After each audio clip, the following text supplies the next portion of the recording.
Hey Waffle Gang, I do hope you are well. My name is Mark and today we're checking out some more relationship stories, and if you do love a Reddit story, why not consider hitting that like, subscribe, maybe that notification bell too. Let's crack on with today's first story. Now today's first story comes from a throwaway account who says, "My own friend convinced my husband that I cheated on him. He kicked me out of our house and now she finally said she lied.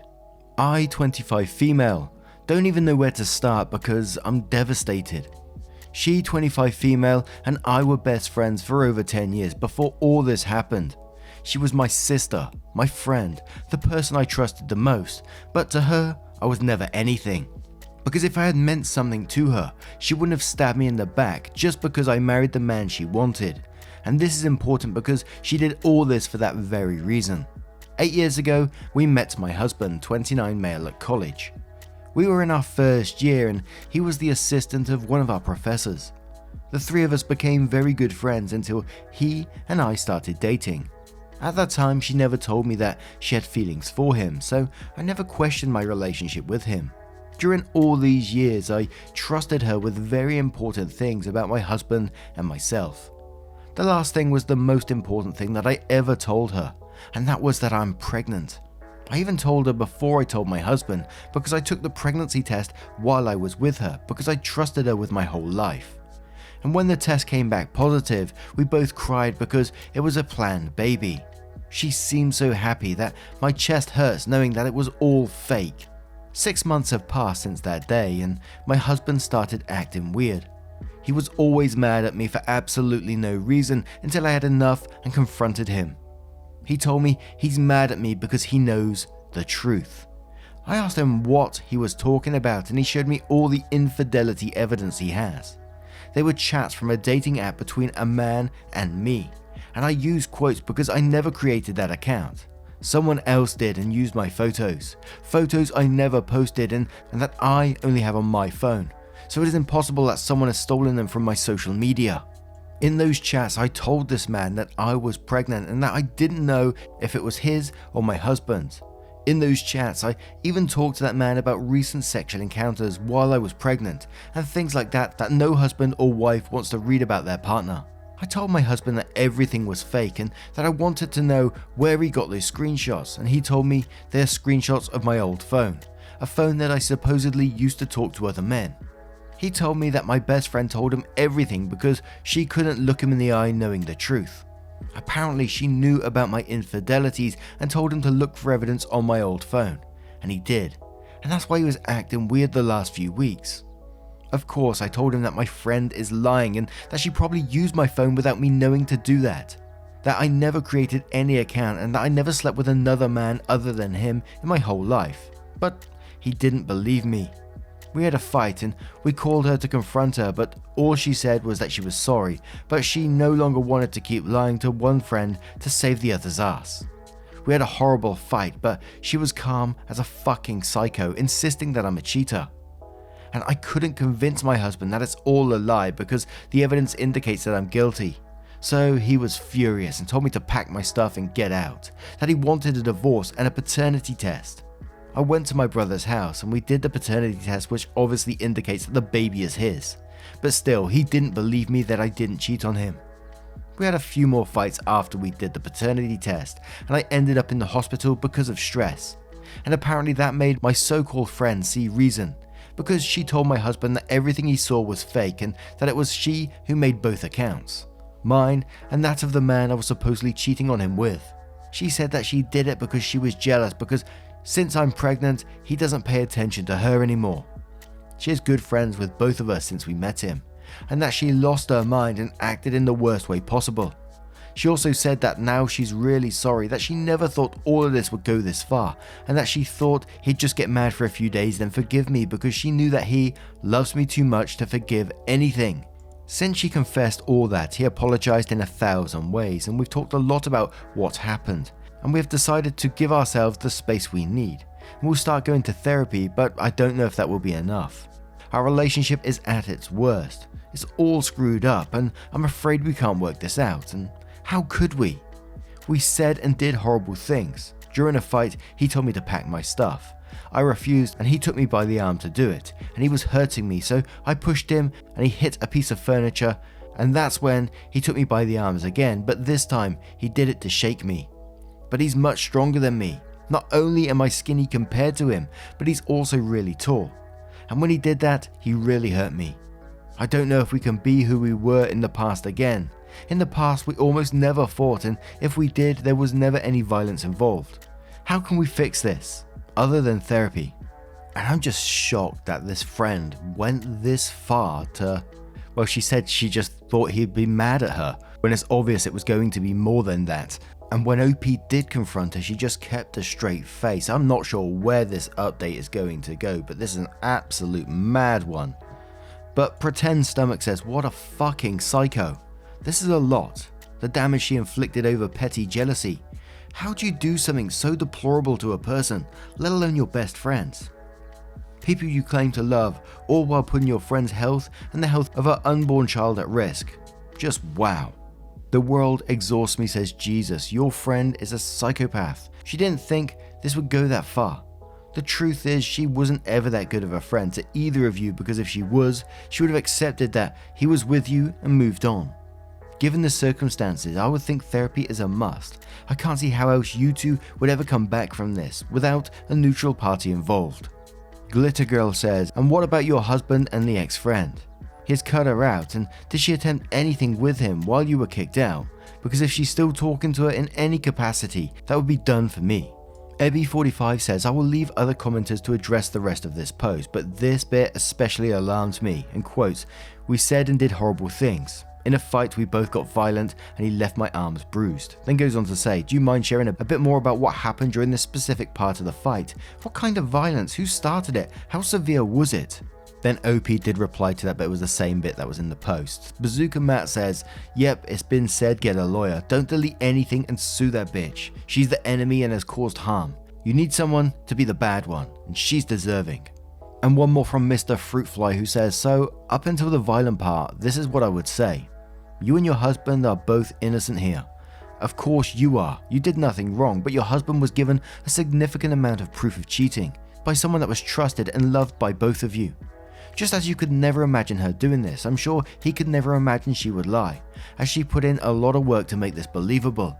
And we all hear stories about, I never thought they would cheat, we were so happy. I think you definitely need time and space and therapy to move on. And I understand you were very hurt, he didn't believe you, but I hope you realize he was also the victim of a very elaborate scheme by someone you also trusted with very personal information and have known for a decade. Now the fight. Let's be clear, it wasn't just the stress that put you in the hospital, but a physical altercation with your husband. That's something remarkably hard to come back from, and only you know how it went down. But him being violent with you, a pregnant person, is a lot. So how can you move on? 1. Set some boundaries with each other. You each agree to never speak to this person again, obviously, and think about what else you each need to live separately. Set up a timeline for discussions, etc. 2. You have to deal head on with a violent confrontation, not why it happened, not who started it, but that it happened and that it's not okay. You both, since I don't know the details, need to be frank about what happened. What scared you? The trust that is broken because of it. All of it. Being open and honest and letting all feelings out is a big step in figuring out if you can move forward. 3. How do you rebuild trust? He was told you were cheating, which, while untrue, also creates a big cloud of what if. He didn't believe you, which creates a big old cloud of, could he not believe me again about something else? You both feel unsafe in the relationship now, so you need to talk about what you each need from each other. 4. You in particular need to come up with a plan for having this baby, framed around what you feel safe and comfortable with, and he needs to fully accept that you having a medical procedure and need to do what puts you in the best place. 5. Lean on your family. You're each going to need a lot of help and to process this, and then to take care of the baby. It's okay to need that help. 6. Don't let the baby be a bargaining chip. If you want to see your husband, then say you want to see him, not spend time with the baby. If he wants to see you, he can't be like, I want to see my kid. The baby needs to stay out of this conflict and the healing process. 6. Obviously you need therapy, but also realize that this isn't a linear process. You can forgive him for not believing you, but the pain will circle back, especially with hormones and a new baby depriving you of sleep, and you need to find healthy ways to process that pain. 8. You need to acknowledge this is a long process. It will keep coming, and he can't get defensive if in X months you aren't still over it. Basically, a lot of talking, tears, being frustrated, and committing to doing the work. But first you have to process whether you can even try again with someone who is violent with you, or you with them. And we got a lot of information from that one comment. I didn't realize that comment was so big. So we're going to move straight on to that next update. So the update says, thank you for all the messages you sent me and the comments you left on my first post. I really appreciated it. Things have gotten a lot better since then. We talked to my now ex-friend and she admitted to using my old phone to create that fake profile and also to message the other man. And I use quotes because that man never existed. It was her. She used that phone when she came to my house every day, since we had a business together. She knew where the phone was and she also knew that no one ever used it, so she had everything perfectly planned out, which is scary because she really needs help. I mean, with all this, it is more than clear she is a psychopath and needs help. She said all the things she did, and she even told my husband that she drove me to meet that man so many times, and she told him that I made her pay with her card for the hotel where I met that man. And the truth is, I was never in any of those hotels, but all of that was right there. And it looked real, so of course he believed her. She has been my friend for many years, but she has also been friends with him for over 8 years. So we trusted her, and we never thought she would do something like that. And when she started telling all those lies, it sounded real. In fact, the messages and everything looked very real. And I understand why my husband believed it, and if it had been the other way around, maybe I would have believed it too. On the other hand, my husband and I are still trying to cope with all of this. After that violent episode, things got really hard between us. It is not easy to save a marriage once violence is involved, but we are trying. I came back home and for now things are fine. But sometimes it's really warm here and I wear t-shirts and he doesn't want to look at me because I still have the bruises from his hands on my arms.